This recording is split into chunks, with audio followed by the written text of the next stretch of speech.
ഞാൻ ഇന്നൊരു പടം കണ്ടു. എക്കോ.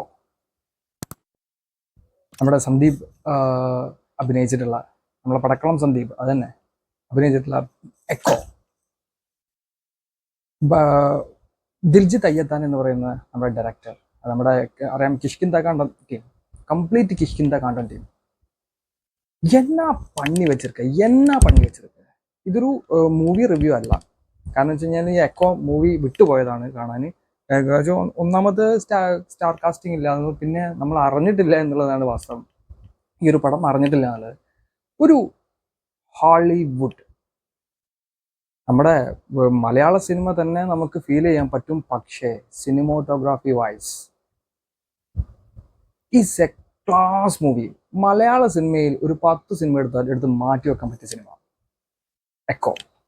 എന്നാ പണി വെച്ചിരിക്ക ദിൽജിത്ത് അയ്യത്താൻ, എന്നാ പണി വെച്ചിരിക്ക. Screenplay Bahul Ramesh. ഇദ്ദേഹം എഴുതിയത് അത്ഭുതകരമായിട്ടുള്ള എഴുത്താണ് എഴുതിയത്. കാരണം വെച്ചാൽ അത്രക്ക് കണക്ഷൻ എന്ന് പറയുന്നത് കണക്ഷൻ. പിന്നെ സന്ദീപ്, വിനീത്, അശോകൻ, ഇത് സ്റ്റാർ കാസ്റ്റ് വരെയാണ്.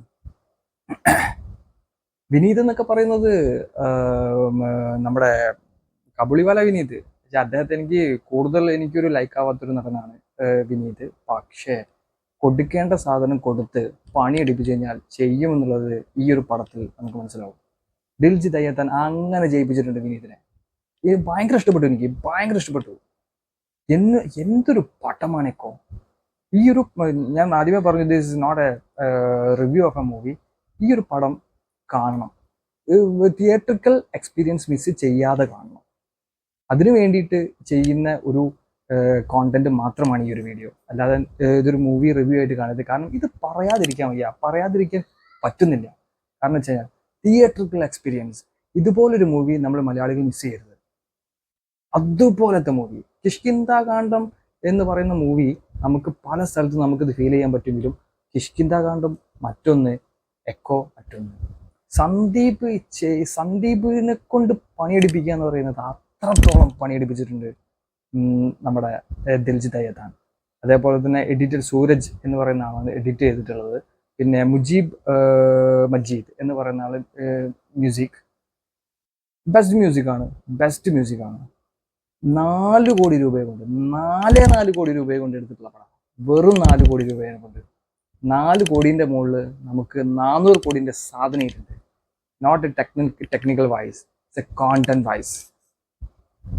ബാഹുൽ രമേശിനെ എഴുതി കൊടുത്തു. ബാഹുൽ രമേശിനെ സ്ക്രീൻ പ്ലേ. ഒരു പടം ഞാൻ എടുക്കാൻ ഉദ്ദേശിക്കുന്നുണ്ടെങ്കിൽ അത് screenplay confirm Bahul Ramesh ആയിരിക്കും. അത്രത്തോളം ബ്രില്യൻ സ്ക്രീൻ പ്ലേ. അത്ഭുതപ്പെട്ടു പോകും. എന്നാ ചെയ്തു വെച്ചിട്ടുള്ള പടം മിസ് ചെയ്യരുത്. എല്ലാ സ്ഥലത്തും ഏതെങ്കിലുമൊക്കെ തിയേറ്ററിലൊക്കെ ഈ ഒരു പടം കളിക്കുന്നുണ്ടാവും. ഈ പടം മിസ് ചെയ്യാതെ കാണുക. നമുക്ക് തിയേറ്റർ എക്സ്പീരിയൻസ് ആണ്, തിയേറ്ററിൽ തന്നെ പോയി കാണണം. കഴിയുമെങ്കിൽ 4K ഇരുന്ന് കാണണം. അത്രക്ക് ബ്രില്യൻ വർക്കാണ് ചെയ്തു വെച്ചിട്ടുള്ളത്. മിസ് ചെയ്യരുത്. അത് പറയാതിരിക്കാൻ പറ്റുന്നില്ല, അതുകൊണ്ട് ചെയ്യുകയാണ്. പടം ഇറങ്ങിയിട്ട് ഇപ്പോൾ കുറേ ദിവസമായി. പടത്തിന് വേണ്ടതുപോലെ ഒരു ഹൈപ്പും കിട്ടുന്നില്ല. എന്താണ് മലയാളികൾക്ക് വേണ്ടതെന്ന് അറിയില്ല. മലയാളികൾക്ക് എന്താ വേണ്ടതെന്ന് അറിയില്ല. ഇതല്ലേ സിനിമ എന്ന് പറയുന്നത് ഇതല്ലേ. കാണണം, ഈ ഒരു പടം കാണണം. ഞാൻ പടം എഴുതി വെച്ച് തരാം. നിങ്ങൾ പടം കണ്ടിട്ട് ഇഷ്ടപ്പെട്ടില്ല എന്നുണ്ടെങ്കിൽ നിങ്ങൾക്ക് ഇതിൻ്റെ അടിയിൽ നിന്ന് കമൻറ്റ് ചെയ്യാം. എന്ത് വേണമെങ്കിലും നിങ്ങൾക്ക് വിളിക്കാം. തിയേറ്റർ എക്സ്പീരിയൻസ് ആണ്. അശോകനൊക്കെ ബ്രില്യൻ്റ് ആക്ട്. സന്ദീപിനെ എനിക്കൊരു ഒരാൾ പോലും, ഒരു കാസ്റ്റ് പോലും പ്രതീക്ഷയിൽ കുറഞ്ഞത് തന്നിട്ടില്ല. ഒക്കെ ബിയോണ്ട് എക്സ്പെക്ടേഷൻ എന്ന് പറയുന്നത് മാത്രമാണ് ഈ സിനിമയിൽ ചെയ്തു വെച്ചിട്ടുള്ളത്. സിനിമാറ്റോഗ്രാഫി വൈസ് എന്നാ ക്യാമറ ആംഗിൾ, എന്നാ ലൊക്കേഷൻസ്. അത്രക്ക് ബ്രില്യൻ്റ് ആണ് പടം. കാണുക, തിയേറ്റർ മിസ് ചെയ്യാതെ കാണുക. ആളുകൾക്ക് വേണ്ടത് കോണ്ടന്റ് വൈസ് അല്ല, ആളുകൾക്ക് വേണ്ട മസാലപ്പടങ്ങളാണ്.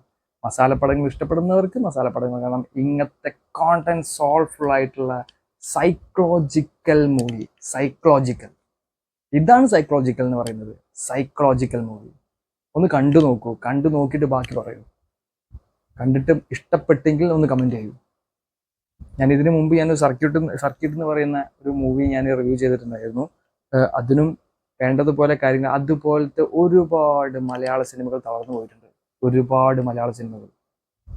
ഇതാണ് മലയാള സിനിമയുടെ ശാപം. നല്ല സിനിമകൾ അക്സെപ്റ്റ് ചെയ്യാൻ ആളുകൾ തയ്യാറല്ല.